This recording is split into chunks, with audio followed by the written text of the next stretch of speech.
এই পৃথিবীর ভেতরে ইসলামের চাইতে সুন্দর নিশ্চয়তা এই পৃথিবীর কোন দেশ, কোন আইন, কোন আদালত দিয়েছে আমার একটু বলেন।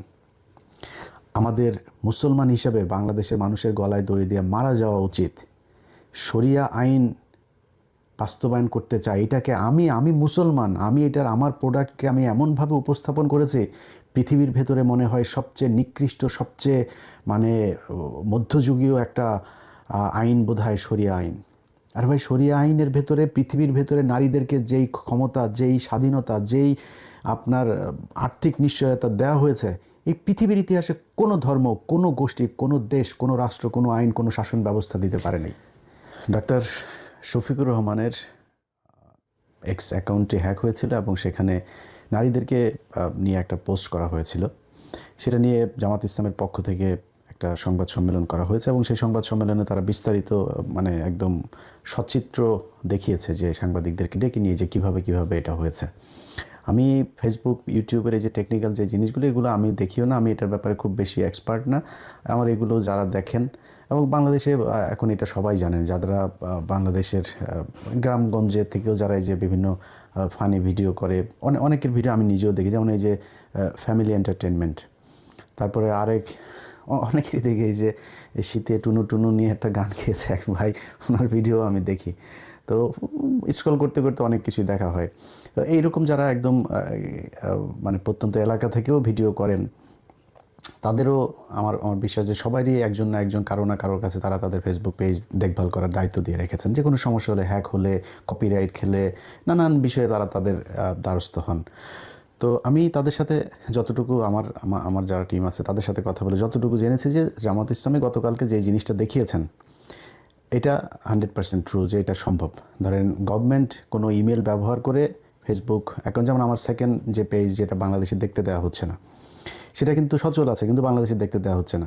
তো এটা গভর্নমেন্ট ইমেল ব্যবহার করে গভর্নমেন্টের পক্ষ থেকে এটা মেটাকে জানানো হয়েছে, যে কারণে এটা সম্ভব হচ্ছে না। আবার একইভাবে ধরেন কেউ যদি এটার ভালো কাজ করতে চায়, সেটাও সম্ভব। ধরেন একজনের একটা পেজ কেউ একজন হ্যাক করেছে, এটা গভর্নমেন্ট ইমেল করে বা সাসপেন্ড করেছে কোনো একটা ফেক কপিরাইট করে, যেমন ইম্পারসোনেশন একটা একটা ক্লেম আপনারা করলো, তখন আপনার এটা করে দিল, দেখাইলো যে হ্যাঁ এটার কারণে আপনার এটা শেষ। আপনি তখন গভর্নমেন্ট একটা ইমেল থেকে যদি তাদেরকে কোনো মেল পাঠান, সেটাতে খুব দ্রুত তারা রেসপন্স করে এবং খুব তড়িৎ ব্যবস্থা নেয়। তো এটাই করা হয়েছে এই জায়গাতে। এখন এটা অনেকের কাছে বিশ্বাস হবে, অনেকের কাছে বিশ্বাস হবে না। এটা নিয়ে আপনারা দেখেছেন যে বিশেষ করে বিএনপি তারা তো নেমেছেই, এর মাঝখানে আবার সেই শাহমাগি যারা আছে, সেই শাহমাগিরা আবার রাস্তায় পাশার মধ্যে টিপটুপ লাগায় তারপরে তারা নেমে গিয়েছেন। তো তাদেরকে অনেক দিন আমরা দেখি নাই মাঠে, তারা এই সুযোগ একটা পেয়ে তারপরে নেমে এসেছেন। ওনাদের ধরেন ওই যে আওয়ামী লীগের সময় এক নারী ধানের শীষে ভোট দেয় নেই দেখে, ভোট দিয়েছে দেখে এই জন্য রাতের বেলা গিয়ে 6 জন মিলে ধর্ষণ করলো। তারপরে হচ্ছে গিয়ে এই যে কয়দিন আগে মহিলাদের জামাত ইসলামের মহিলাদের পেটে লাথি মারলো, তারপরে হিজাব টেনে খুলে ফেললো। এগুলোতে কোনো সমস্যা হয় না, কিন্তু এগুলোতে কিন্তু তারা এই শাহমাগীদেরকে আমরা মাঠে দেখি নাই। এটাতে বিশেষ উদ্দেশ্যে তারা নেমে এসেছেন এবং তাদের নির্দিষ্ট কিছু আপনার অ্যাসাইনমেন্ট আছে, যে অ্যাসাইনমেন্টগুলো দিল্লি থেকে দেওয়া হয়, সেগুলো তারা পালন করে। এগুলো প্রথম আলো, ডেইলি স্টার প্রমোট করেন। তো তারা আবার নেমে এটারে নিয়ে ব্যাপক আকারের একটা জল ঘোলা করার চেষ্টা চালিয়ে গেল এবং সেটাতে পাবলিকের খুব একটা ভালো সাড়া পায় নাই, খুব একটা সুযোগ সুবিধা করতে পারে নাই। কিন্তু যেটাই হোক, মনে করেন যতটুকু হয়েছে এটা নিয়ে অনেক কিছু, 2 দিনে অনেক ঘটনা ঘটলো। এখন মনে করেন জামাত ইসলামের এটা ওনারা বিশ্বাস করেন, জামাত ইসলাম সংবাদ সম্মেলন করে যেটা বলেছেন, আমি ধরে নিলাম ওনাদের দলে গেলাম কিছুক্ষণের জন্য, যে ধরলাম ডক্টর শফিকুর রহমান এই পোস্টটা তিনি করেছেন। আচ্ছা, এবার আপনি আমার বলেন সেই পোস্টে তিনি কি বলেছেন। এই পোস্টে তিনি যে কথাটা বলতে চাই, সে কি মনে করেন যদি শফিকুর রহমান করেও থাকে বা যেটা লেখার চেষ্টা করা হয়েছে, সে কি বলেছে যে যারা বাইরে কাজ করতে যায় সবাই পতিতা, এটা বলা হয়েছে? বাইরে কাজ করতে যায় সেসব নারীদেরকে পতিতা বানানোর চেষ্টা করা হয় বা বানানো হয়, তারা নিজেরা সবাই এটা বলা হয়নি কিন্তু।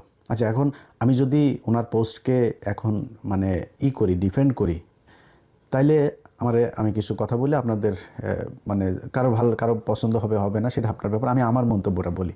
আচ্ছা ভাই, ধরেন বাংলাদেশে যেসব নারীরা কাজ করতে যায়, এই দেশে আমার অনেক মা বোন, আমার দেশের মানুষ অনেকেই বাইরে কাজ করতে যায়, তারা সবাই মাঠে গিয়ে গিয়ে বসেদের সাথে ঢলাঢলি করতে চায়, এরকম না।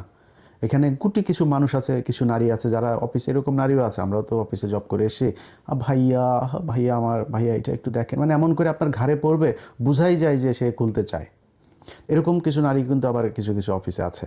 তো তাদের কথা বাদ, আমি ভালো নারীদের কথা বলি। আচ্ছা আপা, খালা, মা, আপনারা যারা চাকরি করেন, আপনারা চান না যে মানে আপনার ইজ্জত নিয়ে আপনি কোনো যৌন হয়রানির শিকার হবেন না, এরকম একটা সমাজে, এরকম একটা অফিসে, এরকম একটা পরিবেশে আপনি কাজ করতে চান? এটা চান তো?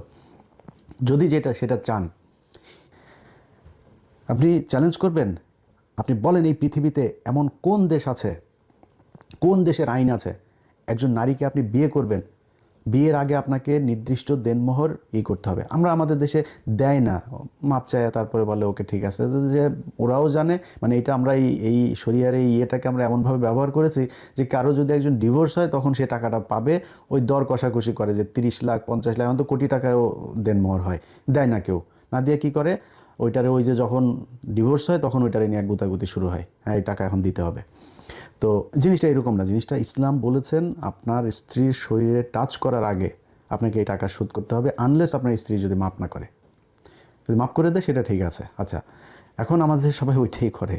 যাই হোক, এই পৃথিবীর কোন আইন বলেছে যে আপনার স্ত্রীকে টাকা দিয়ে বিয়ে করতে হবে?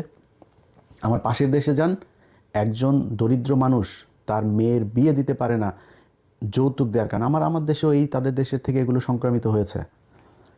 পৃথিবীর কোন দেশ আছে একজন নারীকে তার স্বামীর সম্পত্তি দিতে হবে, তার বাবার সম্পত্তিও দিতে হবে? এই পৃথিবীর কোন আইনে এইটা বলা আছে আমার বলেন? মানে শরিয়া আইনের ভিতরে এটা বলেছে যে একজন নারী কাজ করতে যেতে পারবে না, বাইরে যেতে পারবে না সে? আরে ভাই, কোনো নারী যদি তার চোখ মুখ সব বন্ধ করে, ইসলাম আপনাকে বলেছে আপনি আপনার মুখমণ্ডলে এটুকু আপনি খোলা রেখে আপনি বাইরে যেতে পারবেন। যদি আপনি বেটার করতে চান, আপনি পুরো শরীর ঢাকেন, সেটা আপনার ব্যাপার, আপনাকে করে নেই, আপনি কাজ করতে যেতে পারবেন। ইসলাম আপনাকে যুদ্ধ করার সুযোগ দিয়েছে, যুদ্ধ করেছে আমাদের নারীরা, কোনো সমস্যা নেই। কিন্তু শরিয়া আইন মানে এমন একটা গজবের মতো তৈরি করেছে, এমন এই কথাটা শুনলেই মানে মনে হয় যেন বিশাল এক ভাই রাসূল সাল্লাল্লাহু আলাইহি ওয়াসাল্লাম বলেছিলেন যে উনি এমন একটা শাসন ব্যবস্থা রেখে যাবেন যেখানে মদিনা থেকে, আমি ভুল করলে সংশোধন করেন, আমি আসলে তো আর মানে আলেম না, যে কারণে আমার ভুল হইতেই পারে, একবার পড়েছি যতটুকু মনে আছে সেটা বলছি। মদিনা থেকে একজন নারী সিরিয়াতে যাবেন, গভীর রাতে, তার মনের ভেতরে আল্লাহ ছাড়া আর কোনো কিছুর ভয় থাকবে না, এমন একটা সমাজ ব্যবস্থা উনি রেখে যেতে চান।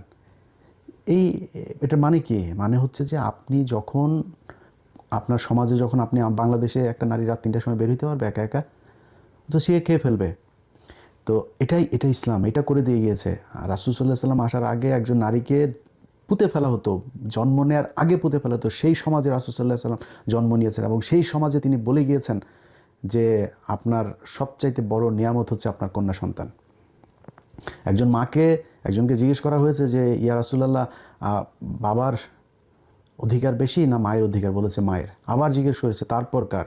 বলেছে মায়ের। তারপর কার? মায়ের। তারপরে তোমার বাবার। এটা ইসলাম। আমরা এটারে এমনভাবে উপস্থাপন করেছি, আমি খুব আশ্চর্য হই, এটার নাম মুসলমান।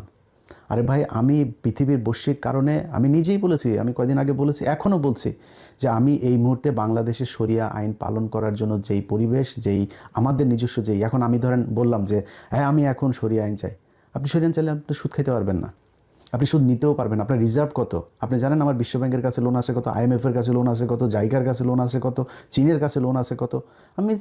আপনি দিতে পারবেন, পরের দিন আপনি দিয়ে দিতে হবে, আপনি সুদ খাইতে পারবেন না, নিতেও পারবেন না, দিতেও পারবেন না, সাক্ষী থাকতে পারবেন না, লিখতে পারবেন না, 4 জন যাবে হাজতে দোজখে, আপনি পারবেন না। তো আমার সেই সুযোগ আছে? আমি এখন মুখাপেক্ষী হয়ে আছে আমেরিকার কাছে, আমি চারিদিকে আমার সমস্যা, আমি পশ্চিমা সব দেশের ছাড়া আমি চলতে পারি না। সো আমার এত সাহস ভাই নাই, আমি এত ক্ষমতা দেখাইতে পারবো না, আমি পারি না। যারা পারবে, যেমন আপনার চরমনায় পীর সাহেব, উনি পারবেন। তো ওনারা ওয়াজ করতে গেলে কি করেন? নারীদের পর্দা, নারীদের পর্দা। আরে ভাই, সূরা নূরের ভেতরে যেখানে আপনি এই পর্দার কথা বলা আছে, সেই পর্দার কথা বলার যে আয়াতে বলেছেন নারীদেরকে পর্দা করতে হবে, তার আগের আয়াতে, তার আগের আয়াতে বলা আছে আপনি পুরুষকে পর্দা করার কথা, আমার দৃষ্টি অবনত রাখার কথা বলা হয়েছে নারীকে দেখলে। আপনি দেখেন না তারে, কেউ যদি হয়ে থাকে সে তারটা করেছে, সে তারটা ভায়োলেট করেছে, আল্লাহ বলেছেন তাকে পর্দায় থাকতে, সে থাকে নাই, আপনি থাকেন, তাইলে তো হয়ে যায়।